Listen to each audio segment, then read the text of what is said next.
Welcome to the I Can't Sleep podcast, where I read random articles from across the web to bore you to sleep with my soothing voice.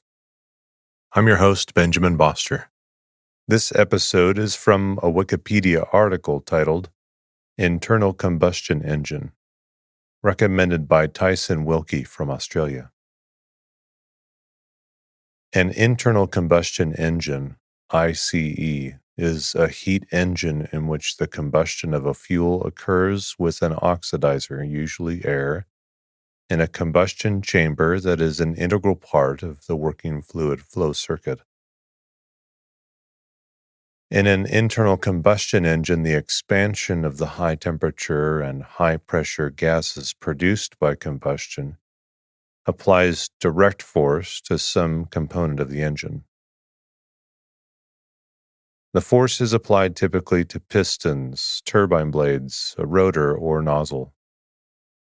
This force moves the component over a distance, transforming chemical energy into useful work. This replaced the external combustion engine for applications where weight or size of the engine is important. The first commercially successful internal combustion engine was created by Etienne Lenoir around 1860, and the first modern internal combustion engine was created in 1876 by Nicolaus Otto. The term internal combustion engine usually refers to an engine in which combustion is intermittent, such as the more familiar four-stroke and two-stroke piston engines, along with variants such as the six-stroke piston engine and the Wankel rotary engine. A second class of internal combustion engines use continuous combustion. Gas turbines, jet engines, and most rocket engines, each of which are internal combustion engines on the same principles as previously described.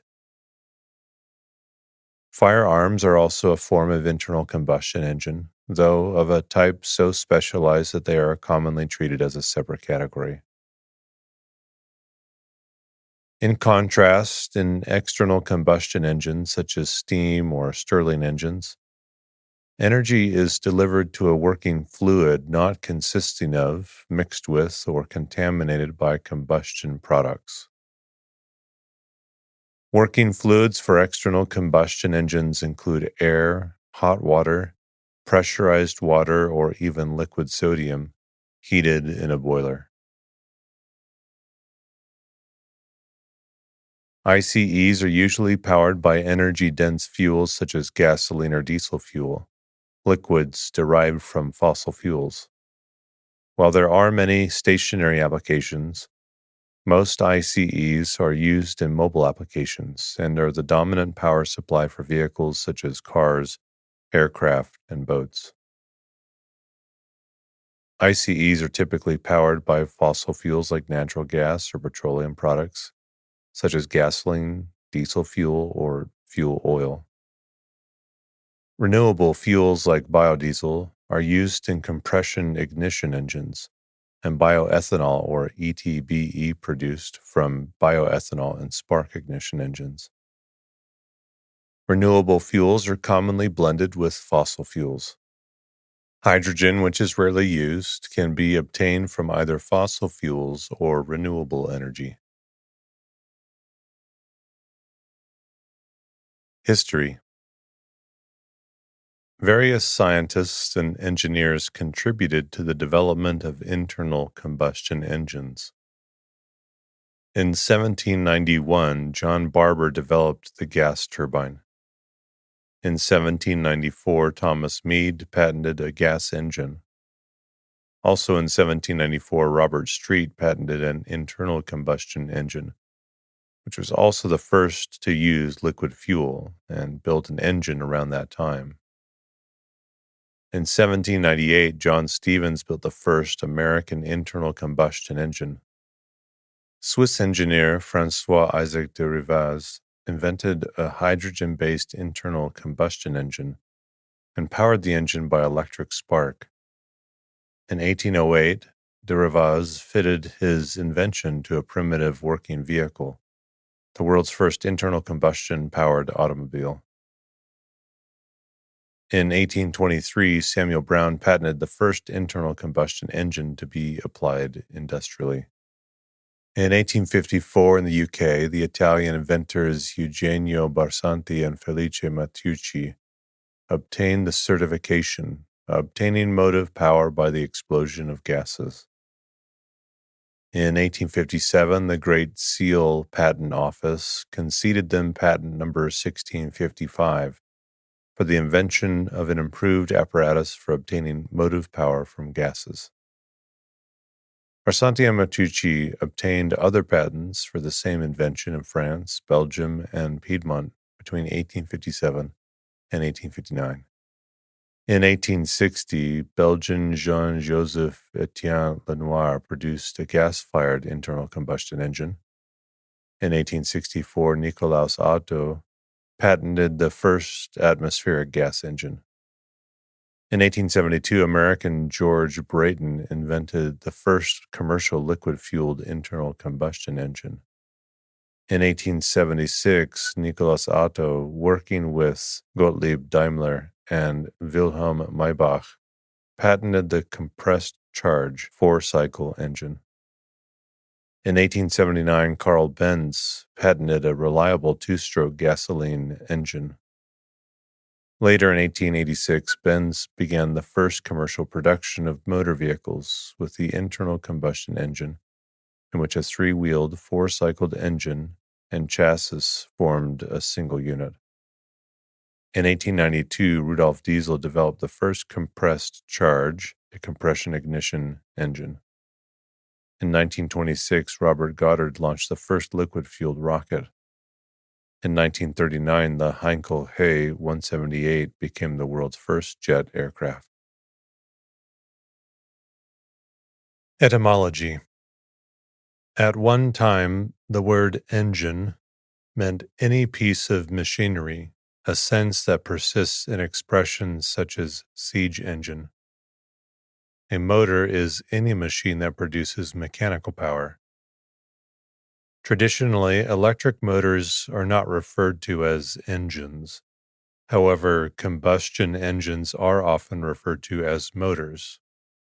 An electric engine refers to a locomotive operated by electricity. In boating, an internal combustion engine that is installed in the hull is referred to as an engine, but the engines that sit on the transom are referred to as motors. Applications. Reciprocating piston engines are by far the most common power source for land and water vehicles, including automobiles, motorcycles, ships, and, to a lesser extent, locomotives. Some are electrical, but most use diesel engines. Rotary engines of the Wankel design are used in some automobiles, aircraft, and motorcycles. These are collectively known as internal combustion engine vehicles, ICEV. Where high power-to-weight ratios are required, internal combustion engines appear in the form of combustion turbines or Wankel engines. Powered aircraft typically uses an ICE, which may be a reciprocating engine. Airplanes can instead use jet engines, and helicopters can instead employ turboshafts, both of which are types of turbines. In addition to providing propulsion, airliners may employ a separate ICE as an auxiliary power unit. Wankel engines are fitted to many unmanned aerial vehicles. ICEs drive large electric generators that power electrical grids. They are found in the form of combustion turbines with a typical electrical output in the range of some 100 milliwatts. Combined cycle power plants use the high-temperature exhaust to boil and superheat water steam to run a steam turbine. Thus, the efficiency is higher because more energy is extracted from the fuel than what could be extracted by the combustion engine alone. Combined cycle power plants achieve efficiencies in the range of 50% to 60%. In a smaller scale, stationary engines like gas engine or diesel generators are used for backup or for providing electrical power to areas not connected to an electric grid. Small engines, usually two-stroke gasoline engines, are a common power source for lawnmowers, string trimmers, chainsaws, leaf blowers, pressure washers, snowmobiles, jet skis, outboard motors, mopeds, and motorcycles. Classification. There are several possible ways to classify internal combustion engines. Reciprocating. By number of strokes. Two-stroke engine. Clerk cycle, day cycle. Four-stroke engine, Otto cycle. Six-stroke engine. By type of ignition. Compression ignition engine. Spark ignition engine, commonly found as gasoline engines. By mechanical thermodynamic cycle. These two cycles do not encompass all reciprocating engines and are infrequently used. Atkinson cycle, Miller cycle. Rotary. Winkel engine. Continuous combustion. Gas turbine engine. Turbojet through a propelling nozzle. Turbofan through a duct fan. Turboprop through an unducted propeller, usually with variable pitch. Turboshaft, a gas turbine optimized for producing mechanical torque instead of thrust. Ramjet, similar to a turbojet but uses vehicle speed to compress, ram, the air instead of a compressor. Scramjet, a variant of the ramjet that uses supersonic combustion. Rocket engine. Reciprocating engines. Structure. The base of a reciprocating internal combustion engine is the engine block, which is typically made of cast iron due to its good wear resistance and low cost, or aluminum. In the latter case, the cylinder liners are made of cast iron or steel. The engine block contains the cylinders. In engines with more than one cylinder, they are usually arranged either in one row, straight engine, or two rows, boxer engine or V engine. Three rows are occasionally used, W engine, in contemporary engines, and other engine configurations are possible and have been used. Single-cylinder engines are common for motorcycles and in small engines of machinery. On the outer side of the cylinder, passages that contain cooling fluid cast into the engine block, whereas in some heavy-duty engines, the passages are the types of removable cylinder sleeves, which can be replaceable. Water-cooled engines contain passages in the engine block where cooling fluid circulates the water jacket. Some small engines are air-cooled, and instead of having a water jacket, the cylinder block has fins protruding away from it to cool by directly transferring heat to the air. The cylinder walls are usually finished by honing to obtaining a cross hatch, which is better able to retain the oil.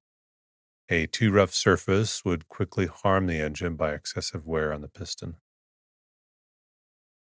The pistons are short cylindrical parts which seal one end of the cylinder from the high pressure of the compressed air and combustion products and slide continuously within it while the engine is in operation.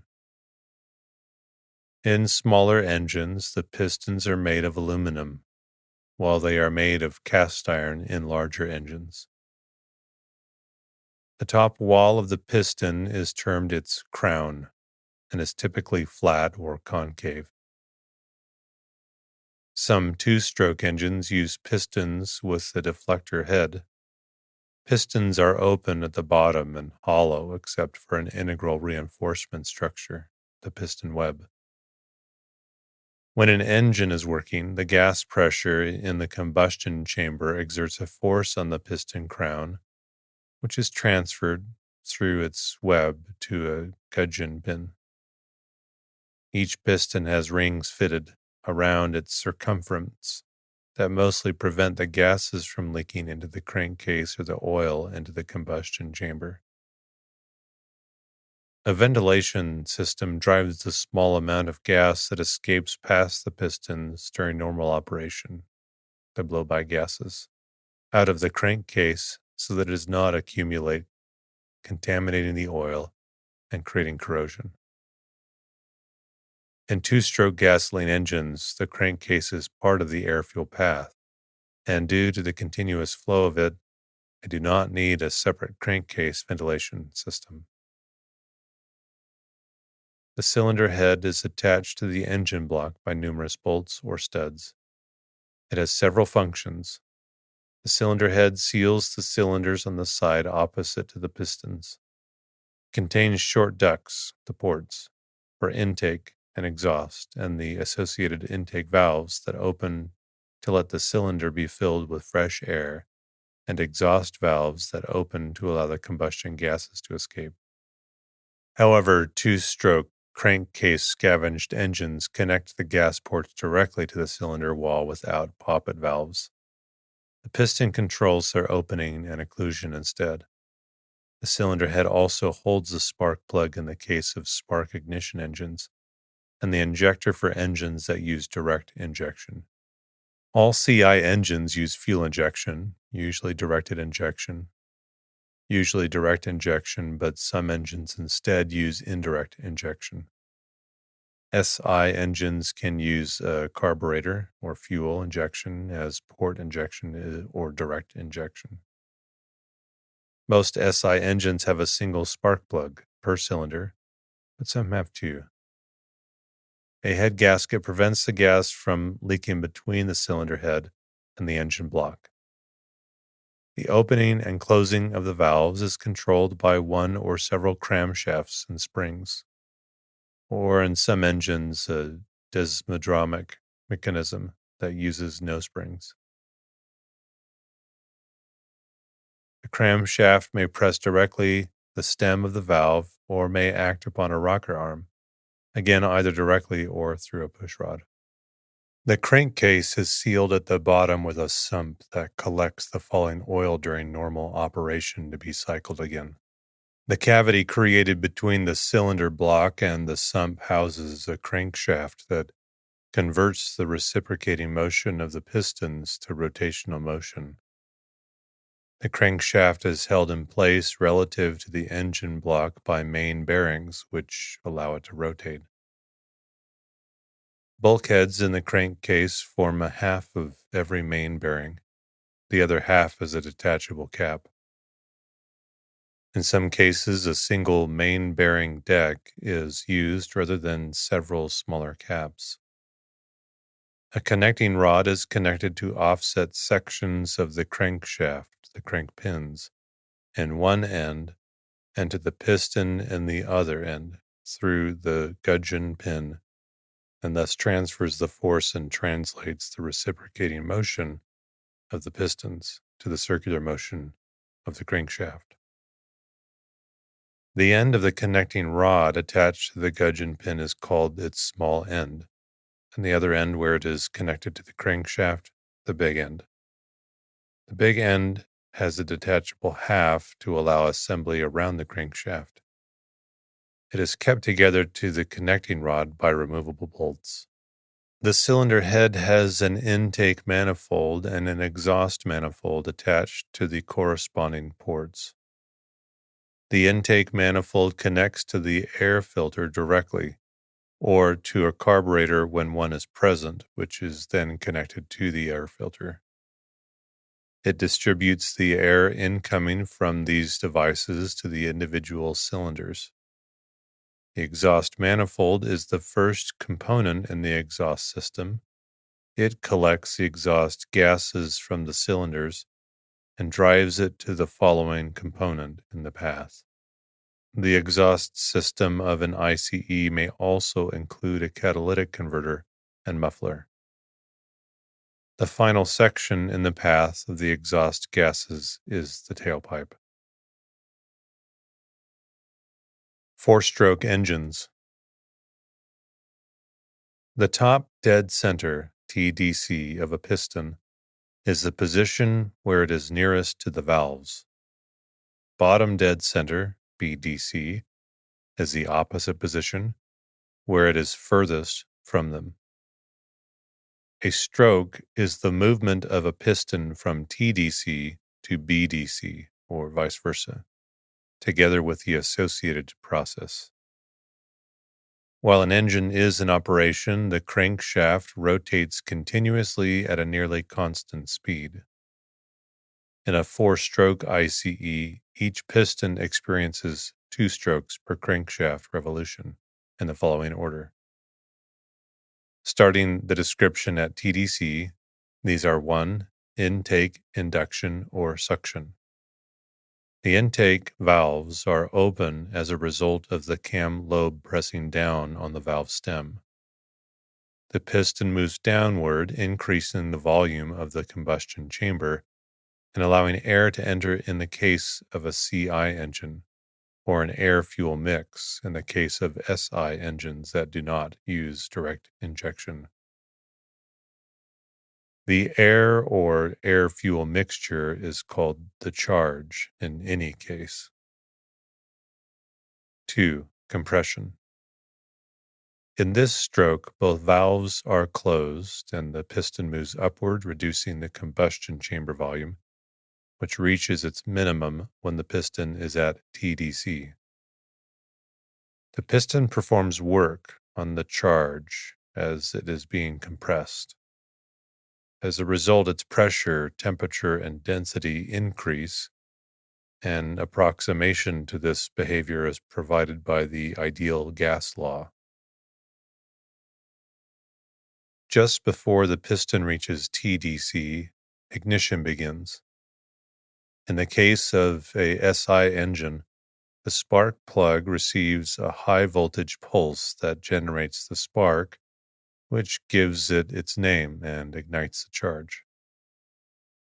In the case of a CI engine, the fuel injector quickly injects fuel into the combustion chamber as a spray. The fuel ignites due to the high temperature. 3. Power or working stroke. The pressure of the combustion gases pushes the piston downward, generating more work than it required to compress the charge. Complementary to the compression stroke, the combustion gases expand, and as a result, their temperature, pressure, and density decreases. When the piston is near to BDC, the exhaust valve opens. The combustion gases expand irreversibly due to the leftover pressure, in excess of back pressure, the gauge pressure on the exhaust port. This is called the blowdown. 4. Exhaust. The exhaust valve remains open while the piston moves upward, expelling the combustion gases.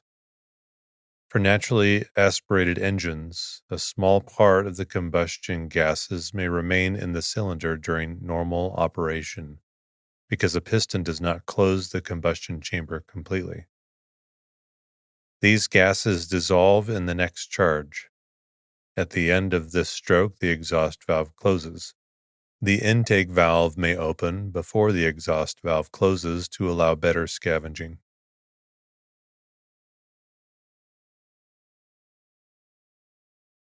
Two-stroke engines. The defining characteristic of this kind of engine is that each piston completes a cycle every crankshaft revolution. The 4 processes of intake, compression, power, and exhaust take place in only 2 strokes, so that it is not possible to dedicate a stroke exclusively for each of them. Starting at TDC, the cycle consists of 1. Power. While the piston is descending, the combustion gases perform work on it, as in a four-stroke engine. The same thermodynamic considerations about the expansion apply. 2. Scavenging. Around 75 degrees of crankshaft rotation before BDC, the exhaust valve or port opens and blowdown occurs. Shortly thereafter, the intake valve or transfer port opens. The incoming charge displaces the remaining combustion gases to the exhaust system, and a part of the charge may enter the exhaust system as well. The piston reaches BDC and reverses direction. After the piston has traveled a short distance upwards into the cylinder, the exhaust valve or port closes. Shortly, the intake valve or transfer port closes as well. 3. Compression. With both intake and exhaust closed, the piston continues moving upwards, compressing the charge and performing a work on it. As in the case of a four-stroke engine, ignition starts just before the piston reaches TDC, and the same consideration on the thermodynamics of the compression on the charge.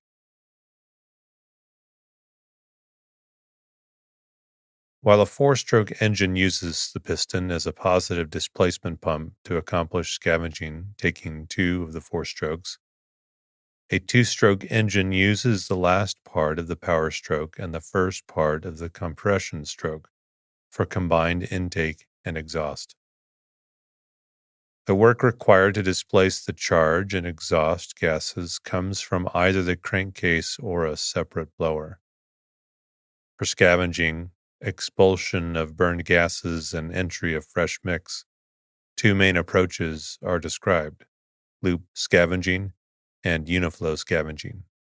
SAE News published in the 2010s that loop scavenging is better under any circumstance than uniflow scavenging. Crankcase scavenged. Some SI engines are crankcase scavenged and do not use poppet valves. Instead, the crankcase and the part of the cylinder below the piston is used as a pump. The intake port is connected to the crankcase through a reed valve or a rotary disc valve driven by the engine. For each cylinder, a transfer port connects in one end to the crankcase and in the other end to the cylinder wall. The exhaust port is connected directly to the cylinder wall. The transfer and exhaust port are opened and closed by the piston. The reed valve opens when the crankcase pressure is slightly below intake pressure to let it be filled with a new charge. This happens when the piston is moving upwards. When the piston is moving downwards, the pressure in the crankcase increases and the reed valve closes promptly. Then the charge in the crankcase is compressed.